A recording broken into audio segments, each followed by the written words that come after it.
Did you know that long-term investing in the stock market has historically returned an average of about 10% annually? Even through economic ups and downs, patient investors have seen consistent gains over time. Understanding how economic cycles and big-picture trends impact the market is key to making smarter investment decisions. If you can stay informed, you're already ahead of the game.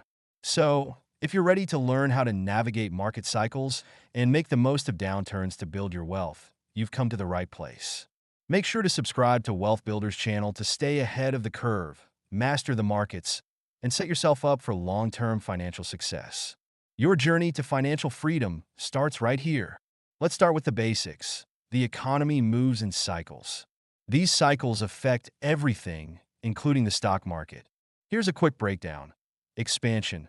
The economy is growing, businesses are thriving, people have jobs, and stock prices usually go up. Peak. This is when the economy hits its highest point, but inflation tends to rise here too.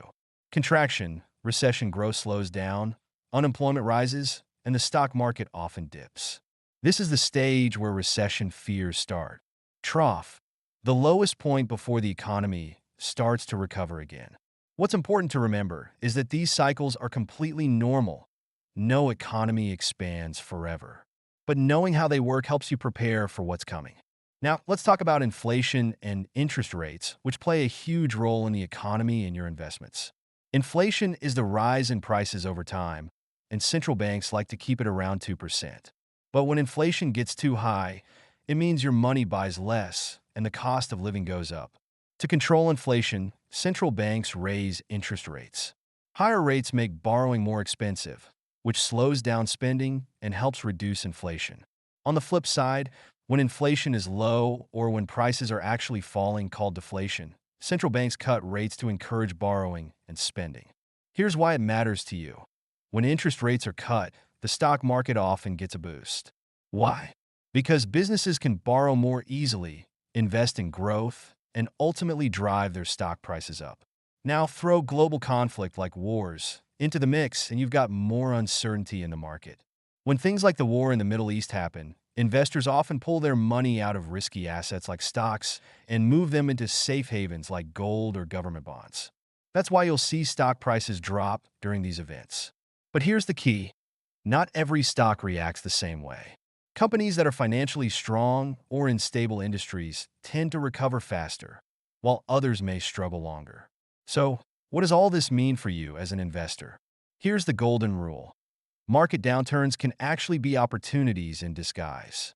When the market dips, whether it's because of inflation fears, interest rate cuts, or global conflict, stock prices often drop. That's your chance to buy in at lower prices, especially if you've done your homework and know the company's fundamentals are solid. Think of it like a sale. If the company is strong and has a good track record, buying during a dip can set you up for long-term gains when the market bounces back. The secret to long-term investing? Don't panic during downturns. Economic cycles, inflation, interest rate changes, and even global conflicts are all part of the big picture. Understanding these factors helps you see that every dip is temporary. And for a smart investor, it's an opportunity. Remember, it's not about timing the market, it's about timing the market. Keep your focus on the fundamentals. Stay calm during volatility and use downturns to your advantage. Subscribe to Wealth Builders channel to learn how to navigate the markets, build lasting wealth, and stay ahead of the economic changes coming your way. Your financial success starts now.